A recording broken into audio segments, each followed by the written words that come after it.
दोस्तों नमस्कार। आज हम हिंदी व्याकरण के अंतर्गत शब्द शक्ति या शब्द वृत्ति पर चर्चा करने वाले हैं, जो कि व्याकरण में किसी वाक्य के भाव को समझने के लिए इसकी आवश्यकता होती है और व्याकरणिक दृष्टि से यह बहुत ही महत्वपूर्ण है। इसके अलावा आपकी कक्षाओं के लिए उपयोगी है ही, साथ ही प्रतियोगी परीक्षाओं की दृष्टि से भी अत्यंत महत्वपूर्ण है। शब्द शक्ति से संबंधित प्रश्न अक्सर पूछे जाते हैं। शब्द वृत्ति या शब्द शक्ति अर्थात शब्दों की शक्ति हिंदी व्याकरण में किसी वाक्य के भाव को समझने के लिए प्रयुक्त अर्थ को शब्द शक्ति कहा जाता है। तो आइए हम शब्द शक्ति के बारे में जानकारी प्राप्त करते हैं। शब्द शक्ति शब्द के अर्थ का बोध कराने वाली शक्ति को हम क्या कहते हैं? शब्द शक्ति कहते हैं। यह शब्द और शक्ति के समन्वय से बना है, अर्थात शब्द शक्ति का समास विग्रह करने पर इसका तात्पर्य शब्द की शक्ति बताने से होता है। शब्द शक्ति मुख्यतः 3 प्रकार की होती है: अभिधा शक्ति, लक्षणा शक्ति और व्यंजना शक्ति।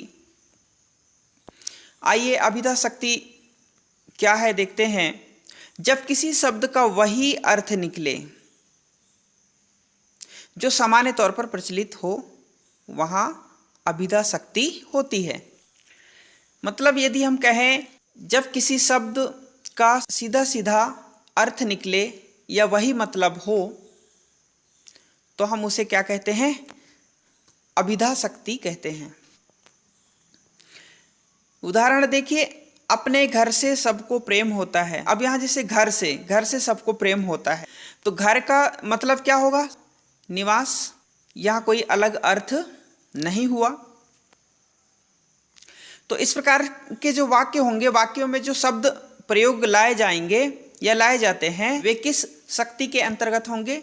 अभिधा शक्ति के अंतर्गत होंगे। अगला है लक्षणा शक्ति। जब प्रचलित अर्थ से काम ना चले और कोई प्रतीकात्मक अर्थ लेना पड़े, ठीक है, किस प्रकार का अर्थ लेना पड़े? प्रतीकात्मक अर्थ लेना पड़े, तो वहाँ लक्षणा शक्ति होती है। जैसे देखिए, उसने तो घर बसा लिया। अब देखिए, घर बसा लिया, ठीक है, अब लेकिन इस घर का अर्थ क्या हो रहा है? प्रतीकात्मक अर्थ क्या हो रहा है? परिवार से। क्या हो रहा है? परिवार से। मतलब उसने परिवार बसा लिया। हम इसको ऐसा ना कहते हुए हमने प्रतीकात्मक रूप में उसे क्या कहा? उसने तो घर बसा लिया। तो इस प्रकार के जो शब्द होंगे जो किसी वाक्य में प्रयोग होंगे, वो किस शक्ति के अंतर्गत आएंगे? लक्षणा शक्ति के अंतर्गत आएंगे।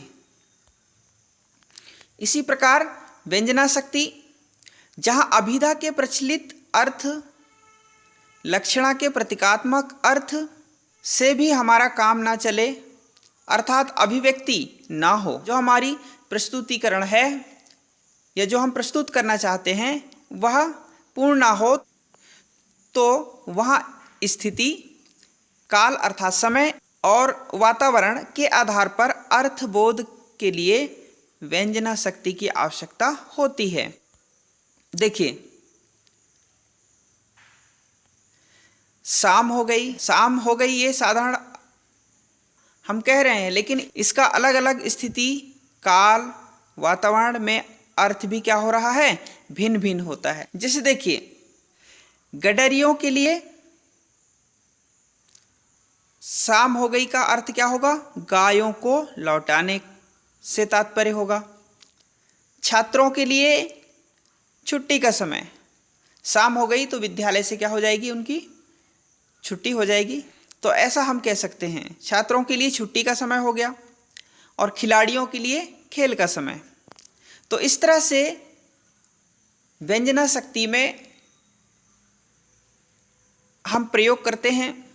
इस प्रकार से दोस्तों हमने शब्द शक्ति को देखा। शब्द शक्ति क्या है? शब्द शक्ति के प्रकार, किसी वाक्य में प्रयुक्त शब्दों की शक्ति को हम किस प्रकार से पहचानें, यह हमने सीखने का प्रयास किया। उम्मीद करता हूँ कि यह वीडियो आपको अच्छी लगी होगी। आप सभी का बहुत बहुत धन्यवाद।